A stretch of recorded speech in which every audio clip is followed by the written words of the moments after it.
Bonjour, c'est Jules Lavie pour Code Source, le podcast d'actualité du Parisien. Un nouvel album, une tournée à travers la France, Mathieu Chédid, alias M, 50 ans, revient sur le devant de la scène. En 25 ans de carrière et 7 albums studio, le fils du chanteur et compositeur Louis Chédid s'est fait un nom. Code Source vous raconte comment, aujourd'hui, avec 2 journalistes du Parisien, Emmanuel Marolles, chef du service culture, et Éric Bureau, spécialiste musique.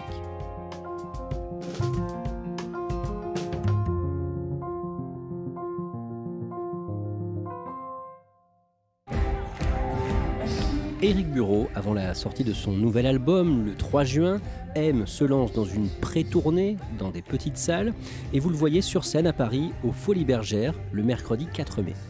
Et c'est le feu. C'est le feu sur scène, c'est le feu dans la salle. Ce coup-ci, il est en groupe, alors que la dernière fois, il était en solo. Il est avec la bassiste de Bowie, Galante Dorsey, qui est une des plus grandes bassistes du monde. C'est une bête de scène, Mathieu Chédid, partant dans des solos endiablés, au milieu du public, dans les coursives, etc. C'est un guitar héros aussi, comme Jimi Hendrix, comme tous ces guitaristes qui sont solistes, qui sont capables de se lancer dans des improvisations de plusieurs minutes. Et la surprise aussi, c'est que voilà, c'est une tournée de chauffe, comme on dit, avant la sortie de l'album. On s'attend à ce qu'il joue 1h30, 2 heures maximum. Et en fait, il reste 2h30 sur scène et chante 7 nouvelles chansons que personne n'a entendues. Enfin, c'est hyper généreux, comme d'habitude.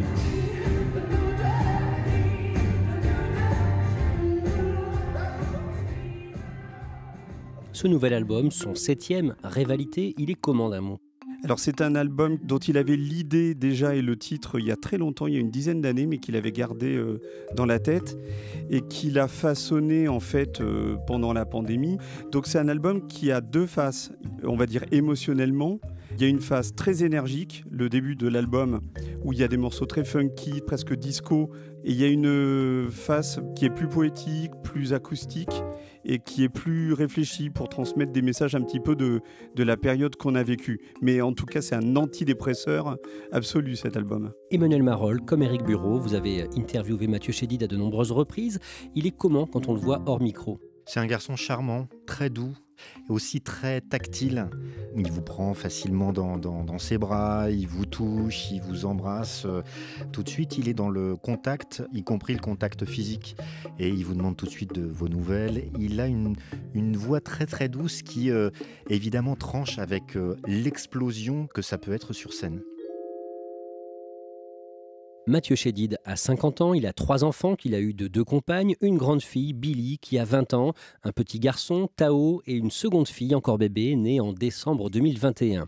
Vous allez tous les deux nous raconter son histoire. On précise que nous ne serons pas exhaustifs. Mathieu Chédid est né le 21 décembre 1971 dans une famille d'artistes. Emmanuel Marolles, qui est son père, Louis Chédid ? Louis Chédid, c'est l'un des grands chanteurs français des années 70 et 80. Il a 74 ans aujourd'hui. Et Louis, c'est un artiste de variété avec une vraie sensibilité, un vrai regard sur la société. Il a fait des chansons qui sont faussement légères, comme T'as beau pas être beau, où il parlait d'un monde complètement cinglé. C'est d'ailleurs les mots qu'il emploie dans la chanson. T'as beau pas être beau, oh, oh, oh, monde cinglé, j'étais dans la peau. Il rajoute à chaque fois, mais je t'aime, c'est-à-dire que ce monde-là, qui est parfois complètement délirant, je suis content d'y être. Et il avait fait une chanson très très forte qui s'appelle Anne ma sœur Anne, où il interpellait Anne Frank sur le retour de l'antisémitisme. Anne ma sœur Anne, en écrivant ton journal du fond de ton placard, Anne ma sœur Anne, tu pensais qu'on n'oublierait jamais mes mauvaises mémoires. Elle ressort de sa tanière, la nazie nostalgie. Petit, Mathieu est un enfant solitaire et complexé. Il est un peu rondouillard, il est timide et il vit un peu dans son coin. Je dirais pas que c'est le vilain petit canard, mais un peu quand même. Il dit lui-même en interview qu'il avait tendance à être en retrait et à plutôt écouter que parler. Éric Bureau, un jour, en 1983, il est avec son père chez des amis, les Souchon, et dans leur maison, près de Blois, dans le Loir-et-Cher, il découvre un instrument.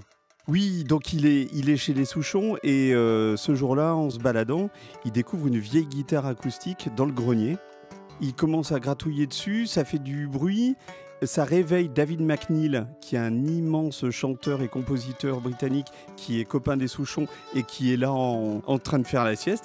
Donc il monte dans le grenier, il rencontre ce gamin et il lui dit « Mais tu veux que je t'apprenne les 3 accords de base pour que tu joues un peu ?» Et il lui dit oui. Et il y reste 5 heures d'affilée sur cette guitare, à commencer à jouer. Il finit la journée avec les doigts en sang. Toute la famille Souchon n'en revient pas et c'est le début d'un amour avec la guitare qui ne le quittera plus. Il a 15 ans en 1986 quand ses parents, Louis et Marianne Chédid, divorcent. C'est à la fois difficile pour lui parce qu'il est en pleine adolescence, mais c'est aussi difficile pour son petit frère et sa petite sœur, Anna et Joseph, qui naissent à cette époque. Et sa maman, Marianne, racontera plus tard que Mathieu avait été important justement pour la famille, les avait tous consolés et avait été un protecteur de la famille. Quelques années plus tard, Mathieu commence à constituer un groupe avec d'autres fils de chanteurs. Oui, il va faire plusieurs groupes, mais les 2 groupes les plus importants, c'est les Poissons Rouges et les Bébés Fous, qu'il va créer avec d'autres fils d'eux. Alors, il y a Julien Voulzy, il y a Pierre Souchon, et comme ça joue super bien et que ce sont des fils d'eux, ils commencent à se faire repérer par des maisons de disques. Ils sont sur le point de signer avec une maison de disques, mais Louis Chédid met son veto. Il dit stop parce que, à la fois, son fils, il le trouve trop jeune pour se lancer dans une carrière. Il a 16-17 ans à l'époque. Et Louis a peur que Mathieu subisse le syndrome du fils d'eux, c'est-à-dire, évidemment, de le comparer toujours à son père. Quand on est adolescent, ça peut vraiment vous briser moralement. Éric Bureau, parfois, Louis Chédid peut se montrer dur avec Mathieu quand il lui reproche, par exemple, d'être trop gentil. Oui, Mathieu raconte une anecdote, c'est lors de vacances en Corse. Ils sont en vacances tous ensemble en famille et dans une discussion où probablement il doit être encore conciliant, son père lui dit « Mais tu peux pas t'énerver pour une fois ?» Sous-entendu, t'es un peu mollasson et ça serait bien que tu prennes parti de temps en temps, quoi. Mathieu Chédid sort son premier album en 1997 intitulé Le Baptême. Emmanuel Marolles, il est comment cet album ? C'est un album d'un personnage. C'est-à-dire que certes, c'est Mathieu Chédid, mais ce qu'on découvre à travers ce disque, c'est M. Personnage assez étonnant, imposant, très très spectaculaire sur scène et aussi sur disque. Mais comment t'attends en sensuel, toi qui me donnes des ailes. Une explosion musicale, cet album. C'est une sorte de disco, funk, pop, chanson, tout ça mélangé, incarné par une sorte de Superman de la guitare. Et c'est à ce moment-là que M vraiment naît publiquement, parce que jusque-là, Mathieu Chédid, il a évidemment fait de la musique. On sait vaguement que c'est le fils de Louis Chédid, mais c'est tout. Donc M vraiment naît avec ce baptême et à travers une chanson qui incarne cette explosion dont je parlais. C'est une chanson qui s'appelle Machistador. Et je sais qu'elle m'adore. Non, non, non, il n'y a pas de là. Oh, Machistador. Il est comment le personnage M ? En fait, il a une drôle de coupe avec des cheveux qui lui tombent au milieu du visage. Et donc, quand on regarde bien sa chevelure, on peut deviner un M. M comme Mathieu, évidemment. Et puis, il a une redingote qui le sert, parce qu'il est encore un petit peu rondouillard à l'époque, Mathieu. Et il a une sorte de maquillage assez étrange. C'est un personnage vraiment flamboyant. Éric Bureau, comment Mathieu Chédid a créé ce personnage M ? Mais en fait, ce personnage, c'est pour justement ne pas avoir à souffrir la comparaison avec son père, en fait. C'est pour être quelqu'un d'autre. Et du coup, il a cette redingote qu'il a trouvée aux puces. Et la coiffure, ça c'est sa maman qui me l'a raconté, il s'était inspiré d'un tableau de Bernard Buffet qui était chez eux et qui représentait une chouette rigolote avec l'espèce de petite pique là, qui partent des 2 côtés de la tête. Emmanuel Marolles, près de 2 ans plus tard, sa grand-mère poétesse, Andrée, lui compose une chanson. André Chédid, c'est une poétesse, écrivaine, autrice de romans, de livres de jeunesse, qui est extrêmement respectée dans le monde de la littérature. Elle est morte très âgée, elle est morte à 90 ans. Et c'est une chanson qui s'appelle Je dis M. Et André écrit le texte de Je dis M très très vite, d'un seul jet. Et il y a des paroles extrêmement poétiques, c'est pas une poète pour rien. J'ai le ménage nomade. J'ai le miroir maussade. Tantôt mobile, tantôt tranquille. Je moissonne sans bousculade. Je dis M et je le sème sur ma planète. Et Mathieu, à ce moment-là, quand il reçoit le texte, il se dit il manque quelque chose. Et il rajoute à Je dis M comme un emblème. La haine, je la jette. La haine, je la jette. Mais il ne le dit pas à sa grand-mère. Et qu'il le découvre plus tard quand elle entend la chanson. Et elle lui dit mais quand même, t'as rajouté quelque chose à mon texte. Mais t'as bien fait parce que j'avais juste oublié quelque chose, c'est que c'était pas un poème, c'était une chanson. Et Mathieu, il est très très content finalement de ça, déjà que sa grand-mère l'ait accepté. Et puis aussi parce qu'aujourd'hui, la phrase que tout le monde reprend en chœur, c'est justement « La haine, je la jette ». Et tous les fans savent que c'est sa grand-mère qui a écrit les paroles. Oui, ses fans le savent parce que depuis que cette chanson existe et depuis qu'il la joue sur scène, il cite systématiquement sa grand-mère. Éric Bureau, cette chanson, c'est un énorme carton.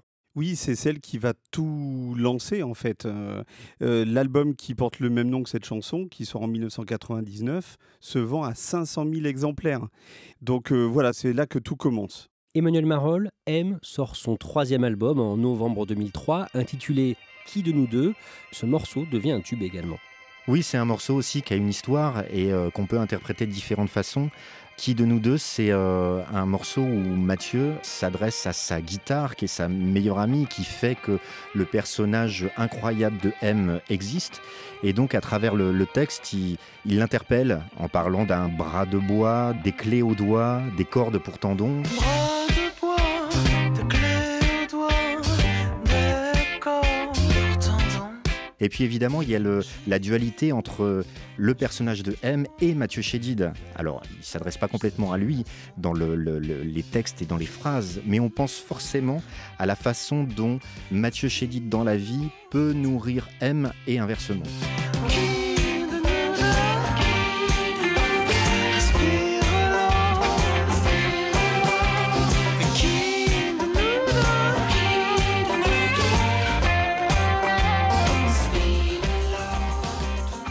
3 ans plus tard, M collabore avec son père sur un spectacle musical destiné aux enfants, Le Soldat Rose. C'est un projet que Louis Chédid avait depuis longtemps. Et en 2006, Louis se dit j'ai un peu envie de raconter une histoire pour enfants et de faire un disque pour enfants, mais qui peut être aussi pour les grands. Et donc il imagine une histoire dans un magasin de jouets dans lequel est enfermé un petit garçon qui s'appelle Joseph, une nuit, et qui se retrouve au milieu de jouets qui prennent vie. Et parmi ces jouets, il y a le Soldat Rose. Personne ne veut de moi, et pour cause, qui voudrait d'un soldat rose.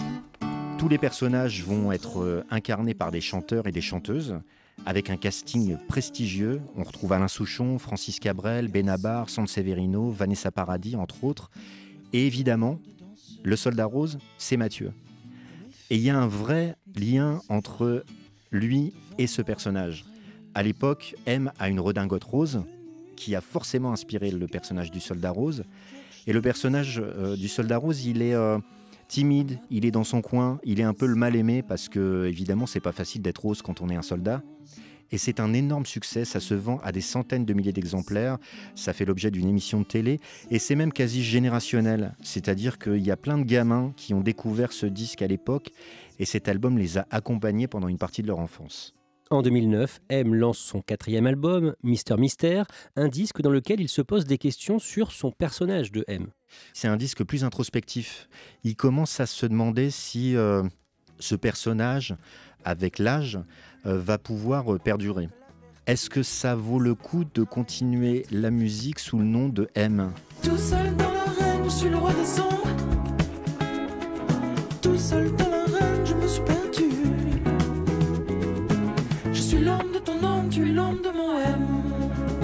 Je suis M, tu es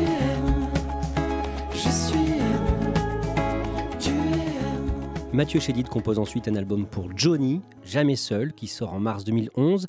Emmanuel Marolles, ça va être un échec commercial. Alors c'est un échec commercial, mais c'est un disque hyper important pour Johnny, déjà parce que c'est l'album de la résurrection. Johnny a passé plusieurs semaines dans le coma à Los Angeles quelques mois auparavant, et quand il revient à la vie, quand il revient en forme, il a envie presque de faire table rase du passé. Et Laetitia, sa femme, lui souffle l'idée de travailler pour son nouveau disque avec des nouvelles personnes. Et elle pense à Mathieu Chédid, qui triomphe au fil des albums. Ils ne se connaissent pas vraiment, ils se rencontrent et ça match. Et Mathieu prend vraiment les commandes du disque, à tous les niveaux. Et à l'arrivée, les fans de Johnny sont un peu déroutés. Les fans de M ne sont pas spécialement des inconditionnels d'Hallyday. Et donc, du coup, ça donne un truc un peu en demi-teinte qui se vend à quelques centaines de milliers d'exemplaires, mais par rapport à l'attente qu'il pouvait y avoir sur un nouvel album de Johnny, après ses problèmes de santé, etc., c'est effectivement un échec commercial. M signe son 5e album en 2012, Il, dont la pochette est dessinée par sa fille, Billy. Et en 2014, Emmanuel Marolles, M se lance dans une tournée familiale avec notamment son père. Quelque part, c'est le truc le plus logique du monde quand on connaît la famille Chédid. Louis est musicien, chanteur reconnu. Anna commence à faire des albums sous le nom de Nash. Joseph, son petit frère, lui aussi fait de la musique sous le nom de Selim. Et sans surprise, c'est un triomphe, cette tournée, parce que tous les gens qui sont de la génération de Mathieu savent qu'il y a cet environnement familial qui est très fort. Et puis même les plus anciens qui suivent Louis depuis longtemps sont très contents de voir Mathieu dans un autre environnement que le personnage de M. Éric Bureau, 3 ans plus tard, en 2017, au mois d'avril, Mathieu Chédid publie un projet collectif avec des artistes maliens intitulé La Moumali. Il réunit un père et son fils, Toumani et Sidiki Diabaté. Ce sont des griots maliens légendaires. Des griots, c'est des conteurs, c'est des artistes, dans ce cas précis, musiciens.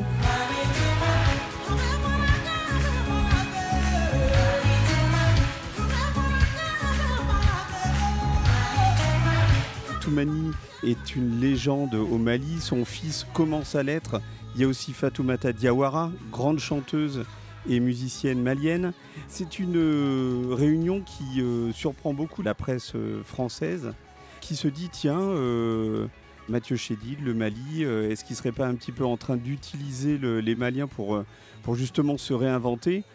Sauf que Mathieu Chédid connaît le Mali depuis une douzaine d'années déjà à l'époque. Il y est allé pour la première fois pour rencontrer le couple de chanteurs Amadou et Mariam, avec qui il a beaucoup travaillé. Et en fait, c'est juste un projet qui mûrissait en lui depuis longtemps. Il amène toute cette équipe sur scène et vraiment, il y avait quelque chose de très ouvert, de très festif et de très généreux, encore une fois.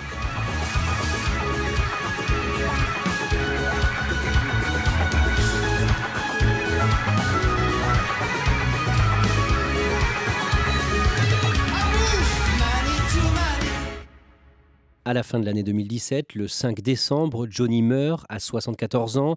Des obsèques nationales sont organisées à Paris, dans l'église de la Madeleine. Emmanuel Marolles, Mathieu Chédid joue de la guitare pendant la cérémonie à côté du cercueil de Johnny.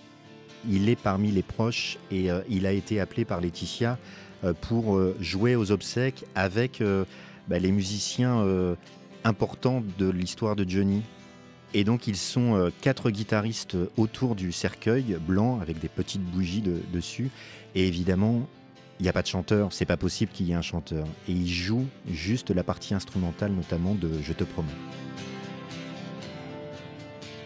Emmanuel Marolles, le 9 février 2018, c'est les Victoires de la musique, 33e édition, ça se passe à la Scène musicale à Boulogne-Billancourt près de Paris. Mathieu Chédid est en lice dans la catégorie musique du monde avec La Moumali. La Moumali. C'est la 13e victoire de sa carrière, donc il égale le record d'Alain Bachung. Et puis aussi, c'est un album qui avait laissé un peu sceptique tout le monde. Et non seulement c'est un succès public, et puis c'est un succès critique et reconnu par les professionnels à travers cette victoire de la musique. Est-ce qu'il y a de l'ambiance ce soir ici, s'il vous plaît? Merci beaucoup. Il y aurait trop de choses à dire sur ce projet merveilleux. Parce que c'est vrai que quand on monte ça à des maisons de disques au départ, ça fait un peu peur. Personne n'y croyait vraiment à ce projet, évidemment. Et le public a toujours raison. Le public est beaucoup plus curieux, beaucoup plus audacieux que le métier parfois. C'est pour ça que c'est important d'écouter les artistes et l'audace des artistes. C'est très important. Éric Bureau, on peut dire qu'M a supplanté son père ? Oui, c'est évident. En termes de popularité, de vente d'albums et de taille de tournée, de taille de salle, c'est sûr. C'est aussi une bête de scène que n'est pas son père, même si ça n'enlève évidemment rien à son père, qui a encore une présence énorme vraiment sur scène à 74 ans. Aujourd'hui, Emmanuel Marolle, on dit très souvent Mathieu Chédid et plus M. On sait pourquoi ? Parce que Mathieu Chédid existe plus que M. C'est-à-dire que pendant longtemps, M prenait le dessus. Il y avait quasiment pas de photos de Mathieu Chédid. À chaque fois qu'il faisait des photos, à chaque fois qu'il apparaissait dans la presse, c'était le personnage de M qui apparaissait. Mais il a mûri. Il n'avait plus de choses à prouver par rapport à son père, par rapport à Louis. C'est même l'inverse. C'est-à-dire que Mathieu Chédid était le fils de Louis Chédid. Et maintenant, c'est Louis Chédid qui est le père de M. Et je pense que c'est plus facile pour lui d'exister en tant que Mathieu Chédid aujourd'hui, en se disant que la plupart du temps, c'est évidemment lui en tant que personne, et qu'à un moment, quand il monte sur scène, c'est M, et là, tout est possible à ce moment-là. D'un mot, Emmanuel Marolle, Mathieu Chédid chante de plus en plus souvent avec sa fille, Billy. Elle chante sur 8 morceaux de son 6e album, L'être infini, qui est sorti en 2019. Billy a commencé à chanter sur l'avant-dernier album de Mathieu. Et puis surtout, elle est venue quelques fois sur scène avec lui. Et elle a une facilité qui est totalement bluffante. Elle est totalement à l'aise sur scène. On l'a encore vu il y a quelques jours aux Folies Bergères. Il nous a soufflé à la fin du concert qu'a priori, elle travaillait sur des chansons. On se dit, oui, bien sûr que la prochaine Chédid qui va émerger, ce sera Billy. Tu sais, mon cœur te pardonne. Je me vois dans ton sourire. Ce départ qui me sonne. C'est peu de le dire. C'est comme ça. Tu me laisses partir. C'est tout l'amour. Oui, tout l'amour que j'ai pour toi. Billy, tu lis dans tes pensées. Billy, Billy, tous nos secrets. Billy, ma vie, toi seul le sais. C'est tout l'amour, oui, fou l'amour que j'ai pour toi.